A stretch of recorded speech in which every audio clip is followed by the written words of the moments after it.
Shalom. Ya, mari Bapak Ibu Saudara, saya mengajak kita untuk bersama-sama menyimak tema kita hari ini. Saya berikan judul menyikapi fenomena penampakan Tuhan Yesus. Karena memang kita melihat pada hari-hari ini, ketika kita ada waktu untuk melihat kesaksian di YouTube, banyak sekali kesaksian tentang penampakan Tuhan Yesus. Dan saya rindu kita belajar bersama-sama bagaimana kita menyikapi fenomena ini. Saudara, saya mengajak kita untuk membuka di dalam 1 Korintus pasal 9 ayat 1 sampai dengan ayat yang ketiga. Saya akan membaca untuk kita semua. Bukankah aku rasul? Bukankah aku orang bebas? Ini adalah perkataan Paulus kepada jemaat di Korintus. Bukankah aku telah melihat Yesus, Tuhan kita? Bukankah kamu adalah buah pekerjaanku dalam Tuhan? Sekalipun bagi orang lain aku bukanlah rasul, tetapi bagi kamu aku adalah rasul. Sebab hidupmu dalam Tuhan adalah meterai dari kerasulanku. Inilah pembelaanku terhadap mereka yang mengkritik aku. Jadi Bapak Ibu Saudara, salah satu bagian tujuan Paulus menulis 1 Korintus ini kepada jemaat di Korintus ini adalah untuk pembelaan dia. Dan ini adalah salah satu bagian untuk menunjukkan bahwa dia adalah seorang rasul, seorang murid Tuhan Yesus yang melayani untuk kemuliaan Tuhan Yesus. Dari nats ini kita akan belajar bersama-sama bagaimana kita menyikapi fenomena penampakan Tuhan Yesus. Saudara, tentunya mungkin di antara kita pernah mendengar kesaksian dari Bapak Irjen Pol Argo Yuwono. Di dalam kesaksiannya, Bapak Ibu Saudara yang belum pernah mendengarnya, bisa ketik ini di YouTube dan Bapak Ibu Saudara akan melihat bagaimana Bapak Argo Yuwono ini bersaksi, bermimpi, berjumpa dengan Tuhan Yesus dan Tuhan Yesus tersenyum kepadanya. Kemudian saudara coba ketik di Google penampakan Tuhan Yesus, terutama berkaitan dengan saudara-saudara kita dari latar belakang Muslim. Maka saudara akan menemukan banyak sekali kesaksian-kesaksian. Ini adalah salah satu screenshot dari Google ya saudara. Kesaksian seorang muslimah berhijab bertemu Tuhan Yesus. Kesaksian Tayyip Rianti bersemu Yesus ketika sholat. Kesaksian terbaru seorang TKW bertemu dengan sosok Tuhan Yesus. Kesaksian terbaru bertemu dengan Tuhan Yesus. Saudara, ini semua adalah screenshot dan saudara akan menemukan kesaksian itu banyak sekali. Kenapa saya perlu mengangkat kisah ini? Karena beberapa orang itu bertanya kepada saya, bagaimana kita menyikapi hal ini? Karena hal ini bisa-bisa ajaran sesat, bisa-bisa tidak berasal dari Tuhan. Nah, saudara, oleh sebab itu saya rindu untuk kita bisa belajar bagian ini. Sebelum kita bicara lebih jauh, ada seorang profesor dari Fuller Seminari. Dia mengadakan penelitian, saudara, dan dia juga menulis sebuah artikel, Why Muslim Follow Jesus. Mengapa banyak orang-orang Muslim yang mengikuti Yesus?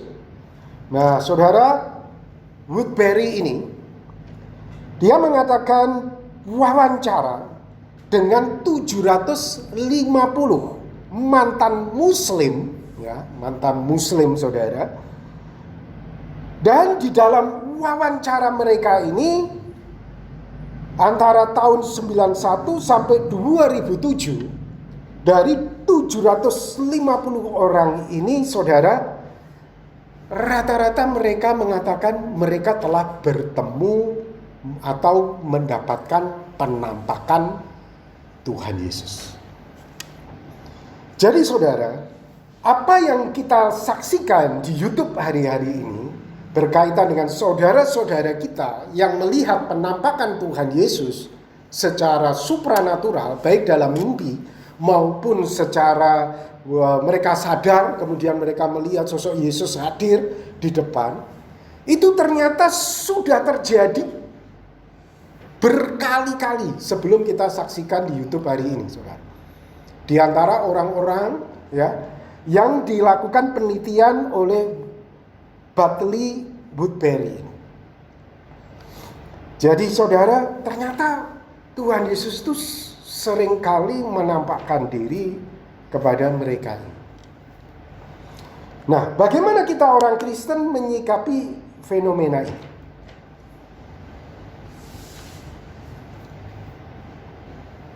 Sebetulnya saudara, fenomena ini juga memiliki kaitan erat dengan ada orang-orang Kristen bersaksi masuk surga, masuk neraka, kemudian balik lagi.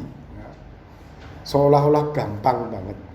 Ya, itu saya kira ini dalam kasus yang sama, saudara. Nah, saudara, memang kita tidak tahu secara pasti, saudara, apakah memang pengalaman mereka itu berasal dari surga, ataukah mereka justru berasal dari kuasa kegelapan. Namun kita yang pasti orang Kristen itu harus mengujinya. Di dalam 2 Korintus 11 ayat 14, firman Tuhan berkata, hal itu tidak usah mengherankan, sebab iblis pun menyamar sebagai malaikat terang. Iblis itu bisa menyamar sebagai malaikat terang. Kemudian 1 Yohanes 4 ayat 1a. Di situ dikatakan, saudara-saudaraku yang kekasih, janganlah percaya akan setiap roh, tetapi ujilah roh-roh itu. Apakah mereka berasal dari Allah? Jadi jelas Alkitab itu mengingatkan kepada kita bahwa kita harus menguji setiap peristiwa supranatural yang terjadi pada diri seseorang. Kita tidak mungkin, saudara, mengambil mentah-mentah menerimanya bahwa itu berasal dari Tuhan. Wow, dia dinampakin Tuhan Yesus, berarti itu pasti dari Tuhan.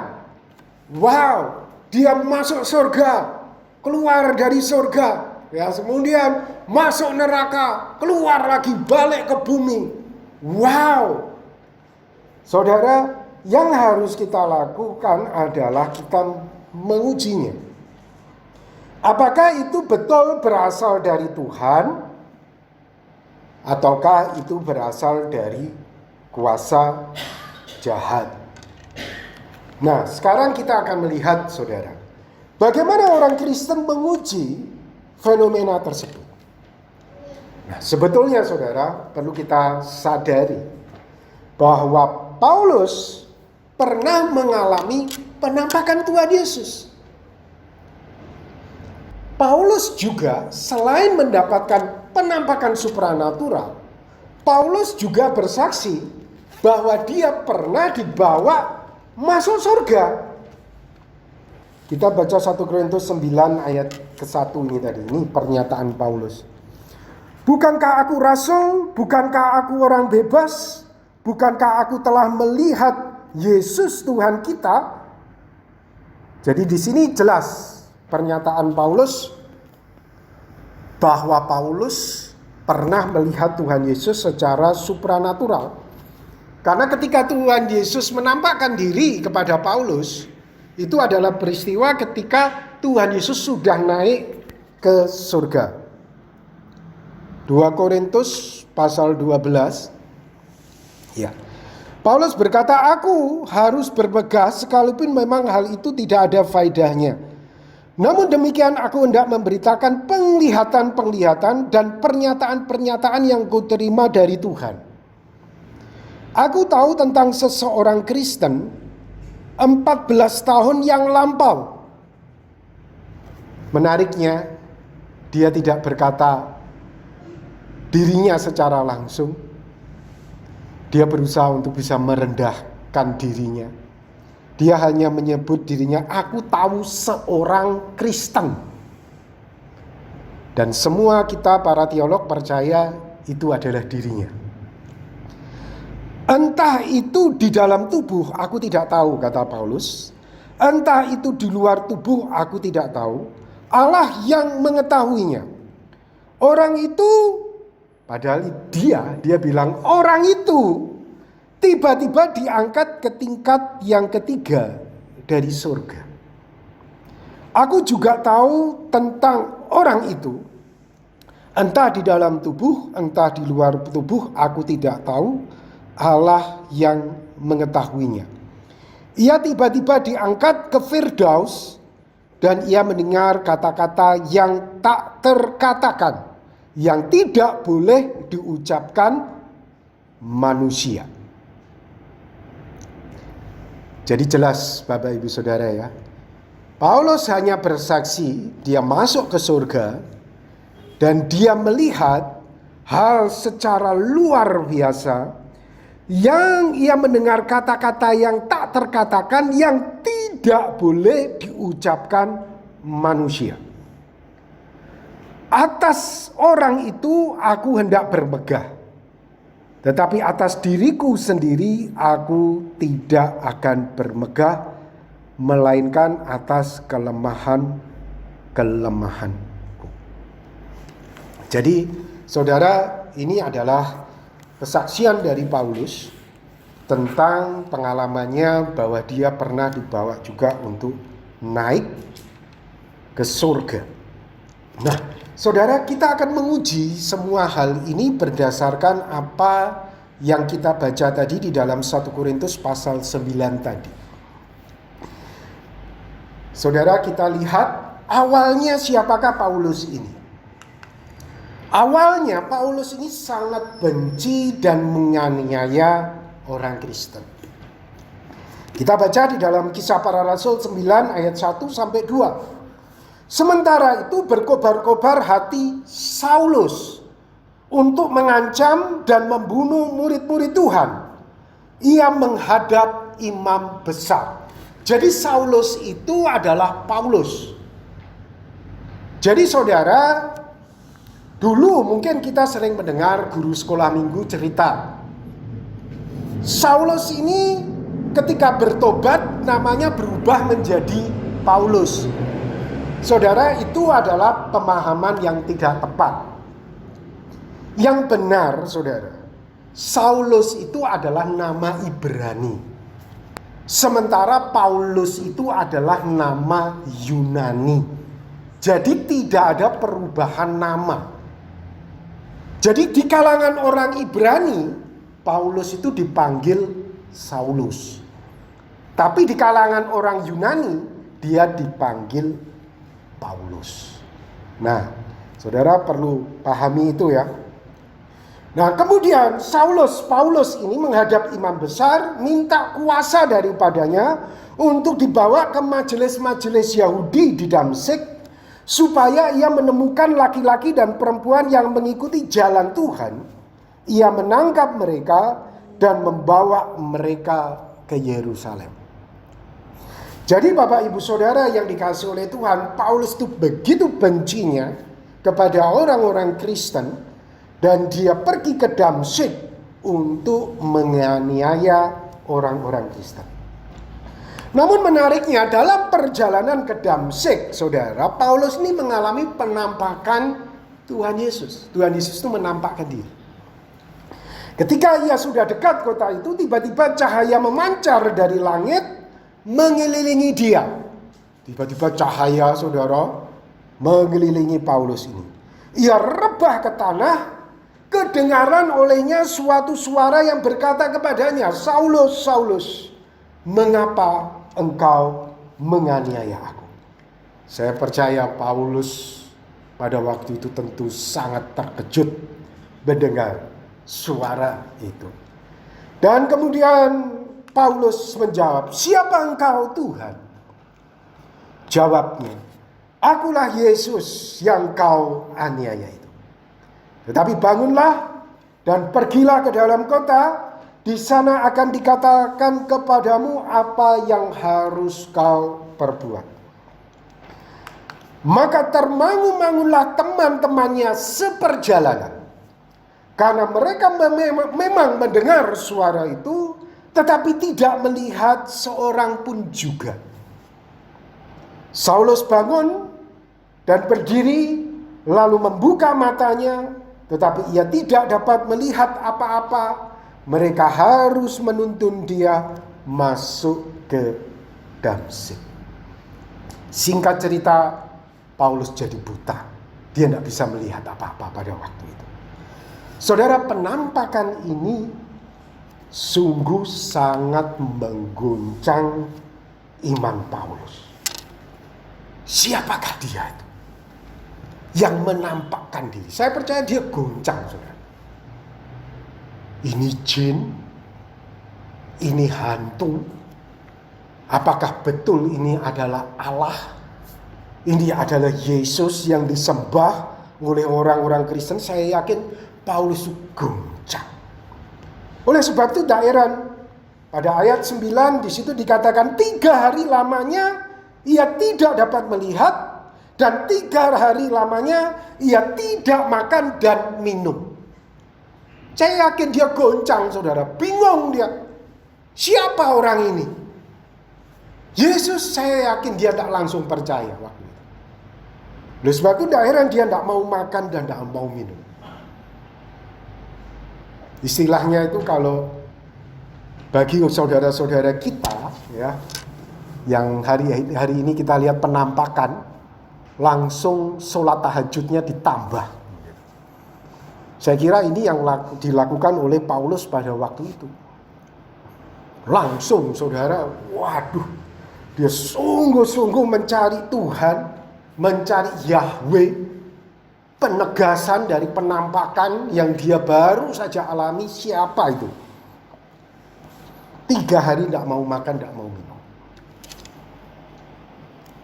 Di Damsyik ada seorang murid Tuhan bernama Ananias. Firman Tuhan kepadanya dalam suatu penglihatan. Ini Ananias, anak Tuhan yang tinggal di Damsyik. Jawabnya, "Ini aku, Tuhan." Firman Tuhan kepadanya, "Mari pergilah ke jalan yang bernama Jalan Lurus, dan carilah di rumah Yudas seorang dari Tarsus yang bernama Saulus. Ia sekarang berdoa. Dia mencari kehendak Tuhan." Apa ini? Penampakan ini. Siapa Yesus itu? Kok bisa menampakkan diri kepadaku? Bukankah dia sudah mati? Dalam keyakinan dia pada waktu dia menganut agama Yahudi. Dalam suatu penglihatan ia melihat bahwa seorang yang bernama Ananias masuk ke dalam dan menumpangkan tangan ke atasnya supaya ia dapat melihat lagi. Jadi Saulus ini juga berdoa. Ternyata dia juga dapat penglihatan, ada seseorang datang menumpangkan tangan ke atas dia dan ia bisa melihat lagi. Jawab Ananias, "Tuhan, dari banyak orang telah kudengar tentang orang itu. Betapa banyak kejahatan yang dilakukannya terhadap orang-orang kudus-Mu di Yerusalem. Dan ia datang kemari dengan kuasa penuh dari imam-imam kepala untuk menangkap semua orang yang memanggil nama-Mu." Saya percaya Ananias pada waktu itu teringat dengan peristiwa Stefanus. Pada waktu Stefanus dilempari batu sampai mati, saudara, di Yerusalem.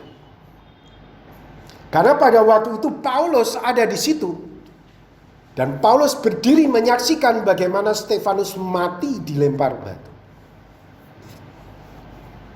Ananias berkata, Tuhan, orang ini orang kejam. Orang ini orang jahat.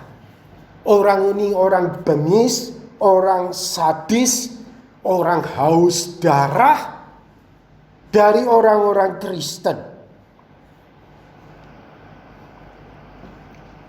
Tetapi firman Tuhan datang kepada Ananias. Pergilah, sebab orang ini adalah alat pilihan bagiku untuk memberitakan namaku kepada bangsa-bangsa lain serta raja-raja dan orang-orang Israel. Aku sendiri akan menunjukkan kepadanya betapa banyak penderitaan yang harus ia tanggung oleh karena namaku. Saudara, selama 3 hari Paulus tidak mau makan, tidak mau minum. Dia goncang imannya. Saudara, kalau sudah goncang begini, apa yang dia butuhkan? Peneguhan dari Tuhan. Dan akhirnya saya katakan, Paulus mendapatkan peneguhan. Setelah ragu, saya katakan ragu ya, goncang selama 3 hari itu, akhirnya dia dapatkan peneguhan atas penampakan itu.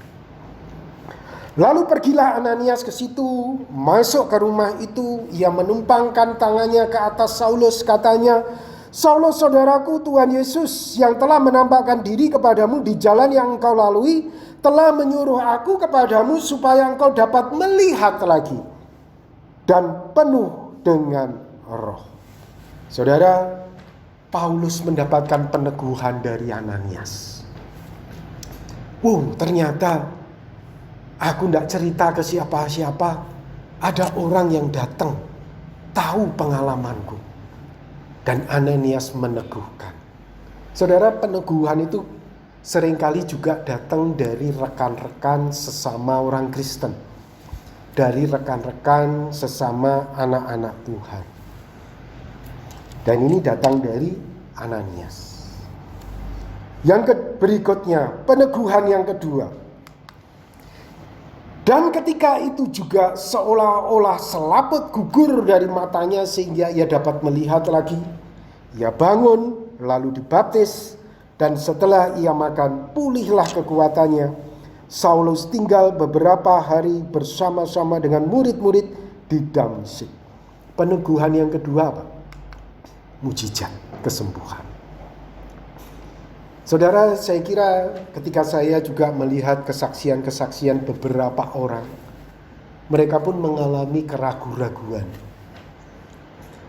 Namun dengan berjalannya waktu, mereka minta kepada Tuhan untuk diteguhkan. Dan rata-rata apa saudara yang mereka dapatkan?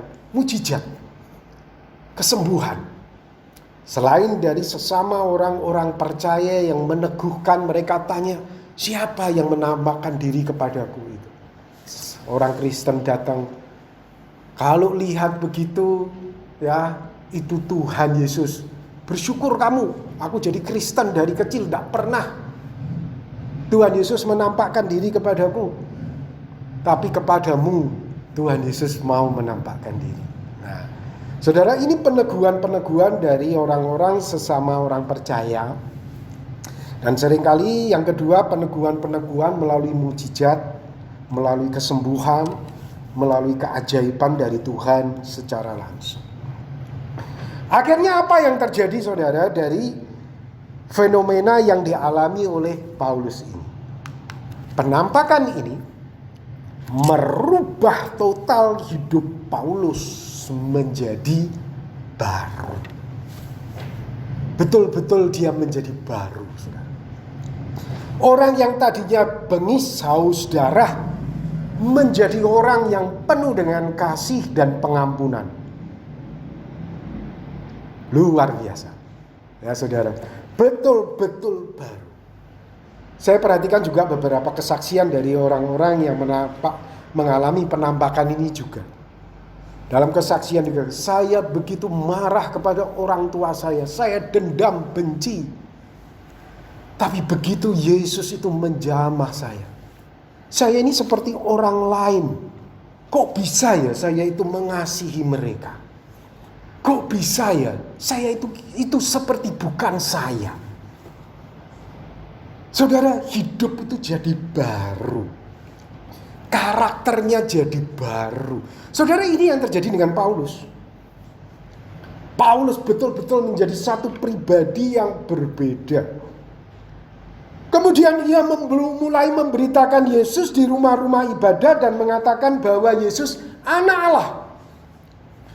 Semua orang yang mendengar hal itu heran dan berkata, bukankah dia ini yang di Yerusalem mau membinasakan barang siapa yang memanggil nama Yesus? Dan bukankah ia datang ke sini dengan maksud untuk menangkap dan membawa mereka ke hadapan imam-imam kepala? Akan tetapi Saulus semakin besar pengaruhnya. Dan ia membingungkan orang-orang Yahudi yang tinggal di Damsyik. Karena ia membuktikan bahwa Yesus adalah Mesias. Nah, saudara, sekali lagi, dari kisah Paulus ini kita bisa belajar bagaimana kita menguji fenomena penampakan Tuhan Yesus tersebut. Yang pertama, saudara, kita harus ujinya. Yang pertama adalah ada perubahan positif dalam diri orang tersebut. Seperti Paulus tadi, kejam bengis menjadi orang yang penuh dengan kasih. Yang tadinya arogan karena keyahudiannya bisa menjadi orang yang begitu sangat humble, rendah hati, saudara. Ada perubahan yang positif di dalam dirinya. Di dalam 2 Korintus 5 ayat 17. Jadi siapa yang ada di dalam Kristus, kata Paulus, ia adalah ciptaan baru. Paulus betul-betul menyadari. Paulus betul-betul menyadari dia adalah ciptaan baru itu. Dan kalau kita lihat kesaksian orang-orang hari ini, mereka berkata, itu seperti bukan saya. Saya bisa mengampuni orang-orang yang bersalah kepada saya. Itu seperti bukan saya. Nah, ini ciptaan baru, saudara. Kalau ada orang bersaksi bertemu dengan Tuhan Yesus, tapi perilaku hidupnya masih negatif, masih menipu, masih melakukan kecurangan, masih berbohong, saya pastikan yang dia lihat itu bukan Yesus, tapi roh jahat yang nampak berubah jadi seperti Yesus. Saudara akan menemukan itu kesaksiannya juga di YouTube, saudara. Ada orang-orang yang mengaku melihat Tuhan Yesus, saudara, tapi perilaku hidupnya masih saja jahat, masih saja buruk, tidak ada perubahan positif. Dan akhirnya apa, saudara? Dan kita lihat beberapa orang, saya tidak akan sebut itu, akhirnya kembali kepada keyakinannya yang lama. Karena apa? Yang dia lihat itu ya bukan Yesus. Itu roh jahat yang nyamar, pura-pura jadi Tuhan Yesus. Jadi saudara, kita mengujinya dari lihat orang itu. Kalau dia berkata, aku masuk surga, aku masuk neraka, tapi tidak ada perubahan positif di dalam dirinya, tidak ada perubahan positif di dalam ucapan-ucapannya, ya saya pastikan neraka yang kamu masuki, surga yang kamu masuki itu bukan berasal dari Tuhan, tapi berasal dari kuasa kegelapan. Karena sebetulnya kalau kita lihat, saudara, orang masuk surga, masuk neraka itu bukan hanya dialami oleh golongan Kristen. Golongan non-Kristen pun memberikan kesaksian yang sama. Dibawa naik masuk surga, dibawa masuk ke dalam neraka, tapi perilakunya masih tetap jahat, tetap sadis. Tapi bilangnya, Tuhan bawa aku masuk surga loh. Tapi istrinya 9. Tapi ngakunya dibawa masuk surga, saudara. Perilaku hidupnya merampas, merampok, berdusta, Saudara, ngakunya dibawa masuk surga, saudara. Nah, saya pastikan itu surga yang berasal dari kuasa kegelapan. Yang berikutnya, saudara, perubahan positif di dalam diri orang itu mempengaruhi orang lain secara positif. Jadi bukan hanya dirinya, saudara, tetapi juga orang lain itu menjadi positif di sekitar dia. Oh, begitu ya, ada perubahannya. Saudara, ini yang terjadi dengan Paulus juga. Paulus berubah menjadi ciptaan baru, dan sekarang perubahannya itu luar biasa. Dan dia bisa membawa orang-orang semua datang kepada Tuhan. Sehingga Paulus berkata di dalam 1 Korintus 9 ayat 2, sekalipun bagi orang lain aku bukanlah rasul, tetapi bagi kamu aku adalah rasul.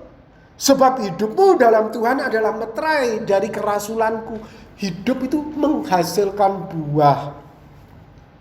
Orang melihat kesaksian hidup Paulus dan orang mengikuti Tuhan. Orang melihat kesaksian Paulus dan hidupnya diubahkan, saudara. Jadi ada dua hal yang perlu untuk kita lihat di dalam orang-orang yang mengaku mereka mendapatkan penampakan-penampakan seperti itu. Apakah ada perubahan positif di dalam dirinya? Yang kedua, apakah ada pengaruh baik kepada orang-orang di sekitar dirinya? Saudara, kalau kita lihat orang-orang ini justru akhirnya bagaimana? Kalau kita lihat kesaksian-kesaksian mereka ya, beberapa orang saya percaya bahwa mereka betul-betul berjumpa dengan Tuhan Yesus. Karena apa, saudara? Mereka membawa orang datang kepada Tuhan. Mereka bisa memenangkan jiwa. Mereka bisa menyelamatkan orang. Jadi intinya, saudara, dari buahnya lah kamu akan mengenal mereka. Jadi kita uji dari buah hidupnya, saudara. Dari yang dihasilkannya bagaimana. Dari situ kita bisa melihat, oh betul, pengalaman dia itu betul. Memang saudara sangat sulit sekali untuk kita bisa melihat secara konkret begitu ya, untuk kita bisa mengujinya, karena ini pengalaman secara pribadi orang dengan Tuhan. Tapi kalau kita lihat, saudara, kesaksian Paulus berkaitan dengan dia masuk surga, Paulus sangat simpel sekali. Aku mendengar kata-kata yang tidak bisa diucapkan, titik. Tapi kalau kesaksian hari ini, saudara, wah, baik saudara yang lihat dari orang Indonesia maupun dari orang bule ya, bersaksi, bisa menceritakan neraka surga itu secara mendetail ya. Saya sendiri jujur ya, untuk kesaksian tentang surga dan neraka saya tidak begitu yakin. Tapi kalau penampakan mereka tentang Tuhan Yesus, karena jelas Paulus pun pernah mengalami, karena jelas Paulus pun menunjukkan buah-buah ya, saudara. Tapi kalau masalah surga dan neraka, Alkitab sama sekali tidak memberikan patokan. Karena jelas kalau kita fokusnya, orientasinya kepada Paulus hanya berkata, saudara, mendengar kata-kata yang tidak bisa diucapkan. Dan itu pun saya pernah mendengar beberapa orang yang mengaku dibawa ke sana, tetapi dalam kesaksiannya cuma berkata apa? Tidak bisa dikatakan dengan kata-kata manusia. Jadi saudara, untuk kasus-kasus surga dan neraka, saya kira kita jangan terlalu Karena jelas di Alkitab itu tidak ada. Maaf ya, yang katanya lidahnya keluar, kemudian kepotong lagi, keluar lagi, kepotong lagi. Saudara, ini justru pengalaman-pengalaman yang mirip dengan cerita-cerita non-Kristen masuk dalam neraka. Cerita-cerita yang seolah-olah kita itu percaya Tuhan bukan karena Tuhan mengasihi kita percaya Tuhan karena ditakut-takutin. Saya katakan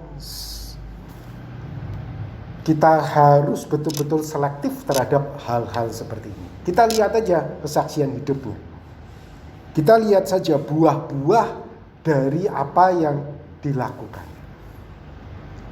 Tapi sekali lagi saudara, kalau masalah penampakan Tuhan Yesus, saya yakin ini banyak yang benar, tapi banyak juga yang tidak.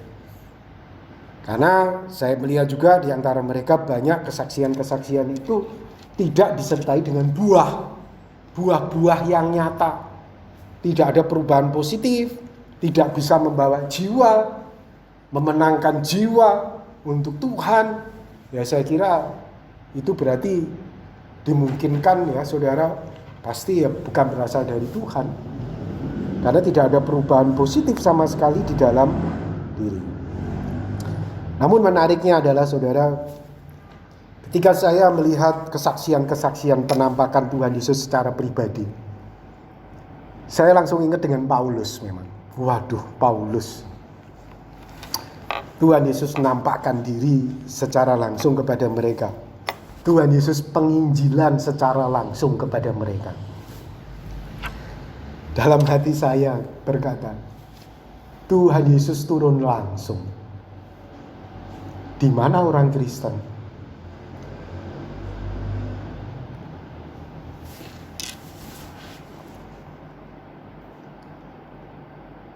Di mana orang Kristen?